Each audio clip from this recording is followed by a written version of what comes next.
Get ready for an indie film explosion this holiday season, where heartfelt dramas and thought-provoking docs collide with blockbuster giants like Zootopia 2 and Wicked, for good.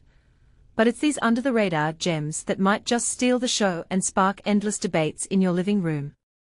As the Thanksgiving weekend kicks off, a fresh wave of specialty releases is hitting theaters, promising stories that tug at the heartstrings and challenge our views on life, love, and society. But here's where it gets controversial. In a world dominated by big-budget spectacles, these smaller films often tackle heavy topics like grief, political oppression, and environmental injustice, making some wonder if Hollywood's focus on indie voices is genuine, or just a seasonal trend. Stick around, because we are diving into the lineup, unpacking what makes each one tick, and highlighting the moments that could divide audiences. Think passionate defenses of artistic freedom versus calls for more mainstream appeal. And this is the part most people miss. How these films, with their intimate narratives, mirror real-world struggles in ways that feel eerily personal. Let's break it down, step by step, so even if you're new to the festival circuit, you'll feel right at home. First up, the TIFF People's Choice Award winner Hamnet, directed by Chloé Zhao and brought to us by Focus Features, is making its way into over 100 theaters now, with plans for a bigger rollout on December 5th. Adapted from Maggie O'Farrell's best-selling novel, which topped the New York Times charts, this Oscar-winning filmmaker, the one behind Nomadland, collaborated on the script with O'Farrell and even co-edited the movie.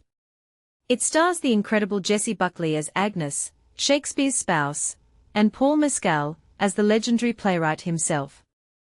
The plot weaves a tale of profound love and devastating loss, showing how Shakespeare's sorrow over his young son Hamnet's death at age 11 inspired his masterpiece, Hamlet. And fun fact for history buffs, back then, Hamnet and Hamlet were often used interchangeably. It's a refreshing, humanizing portrait of Shakespeare, blending his genius as a writer with the messy realities of family life, earning a solid 87% on Rotten Tomatoes, that's certified fresh status. Check out Deadline's glowing review, where critic Pete Hammond raves about how the duo of stars and director push their talents to breathtaking new levels. To build buzz before release, Focus got creative with a book crawl across 4 beloved independent bookstores in LA, drawing both new fans and old-timers to meet O'Farrell and pick up the special film edition novel. Picture standing room-only crowds at Q&A sessions moderated by author Dennis Lehane with Zhao herself. They even teamed up with the Main Street Flower Truck and Brownstone Botanical for pop-up surprises in LA and NYC, offering flower arrangements inspired by the film and custom stationery, because who wouldn't want a bouquet that nods to Shakespeare's era? Shifting gears to international intrigue, Neon's The Secret Agent, helmed by writer-director Kleber Mendonça Filho, kicked off in limited spots like the Film Society of Lincoln Center and Angelica in New York. This Brazilian political thriller scooped the most awards at Cannes this year, including Best Director, Best Actor for Wagner Moura, and the Fapressite Critics' Prize. As Brazil's pick for the Oscars, it also shone at Telluride, TIFF, and the New York Film Festival, with Moura bagging honors at Zurich, Chicago, and Newport Beach. It's got nominations in the Gotham Awards for his lead performance and the screenplay, plus shortlists at Critics' Choice for casting and costumes, and a nod for Best International Film at the British Independent Film Awards. With a whopping 99% on Rotten Tomatoes and 87% on Metacritic, labeled must-see, Deadline's review calls it a gripping watch. Set against the backdrop of Brazil's 1977 military dictatorship, it follows Marcelo, a tech-savvy man in his early 40s on the lam, desperate to reconnect with his son during Carnival in Recife, only to discover the city is anything but a safe refuge. Expand your horizons with this one. It's a stark reminder of how dictatorships can shatter families, and for beginners, think of it as a high-stakes escape story laced with real historical tension. Keep an eye out for its LA expansion on December 5th at AMC Century City, complete with Q&As featuring Moura and Filho, followed by a gradual nationwide spread. Then there's A24's Afterlife romcom Eternity, penned by David Frayne with Pat Cunnan, launching on nearly 1,500 screens. It premiered at TIFF. Deadline's review highlights its charm and stars Miles Teller, Elizabeth Olsen, and Callum Turner, in a love triangle set up in the great beyond. Here, souls get just 1 week to choose their eternal hangout spot and partner. Olsen's Joan faces a heart-wrenching dilemma: stick with the man she built her life with, Teller, or reunite with her first love, Turner, who passed young and waited eons for her. Rounding out the cast are D'Avine Joy Randolph, John Early, and Olga Meirdies.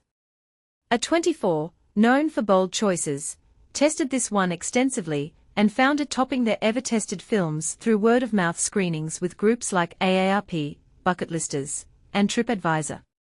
It's a whimsical take on love transcending death, perfect for those pondering what-if scenarios, and isn't that a controversial twist? Does eternal choice suggest we can rewrite our mortal mistakes, or is it just romantic fantasy? Kicking off this Friday, Brightcliff Entertainment brings The Thing with Feathers.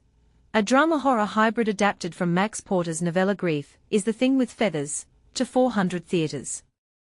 Director Dylan Southern's narrative debut, which premiered at Sundance and Berlin, stars Benedict Cumberbatch as a grieving widower struggling to parent his 2 young sons after his wife's sudden passing. Grief morphs into a shadowy intruder, a crow-like figure voiced by David Thewlis, born from the dad's illustrations, that haunts and provokes him. Co-starring Richard and Henry Boxall, it's a raw exploration of mourning, and Deadline's review dives deep into its emotional punch. For newcomers, imagine grief as a living, breathing antagonist. It's unsettling, yes, but cathartic in showing how loss can feel like an unwelcome guest in your home.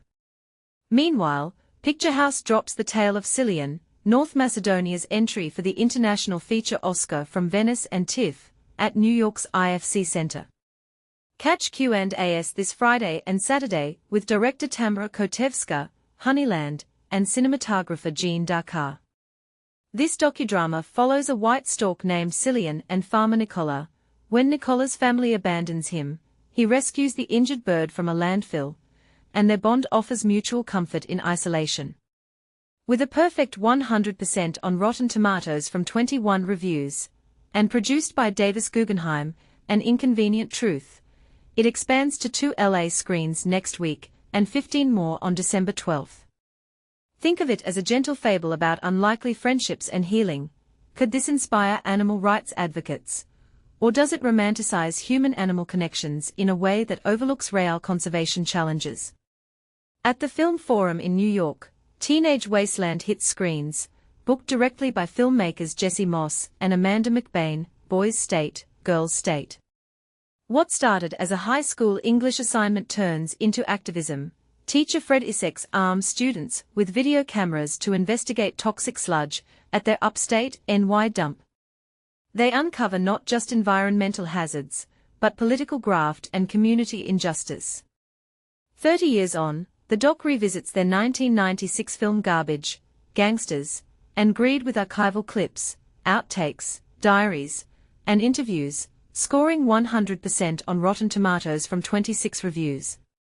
Originally titled Middletown at Sundance, it's a timely reminder of youth activism, and for those just tuning in, it's like Erin Brockovich meets high school journalism.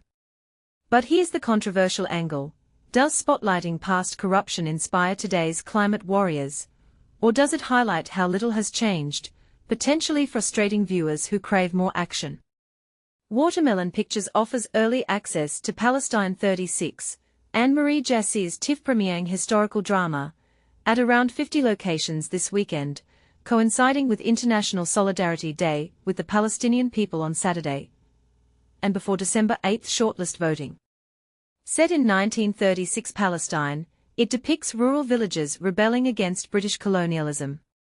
Kareem Daoud Anaya plays Yusuf, a young chauffeur in Jerusalem yearning for a peaceful future amid escalating tensions, as Jewish immigrants flee European antisemitism and Palestinians launch their longest uprising against 30 years of British rule, leading to inevitable conflicts. With Jeremy Irons as the British High Commissioner Sir Arthur Warhope, it holds a 100% critics score on Rotten Tomatoes from 24 reviews. This one's rich with history. Beginners might compare it to stories of resistance like Gandhi, but it forces us to confront colonialism's lasting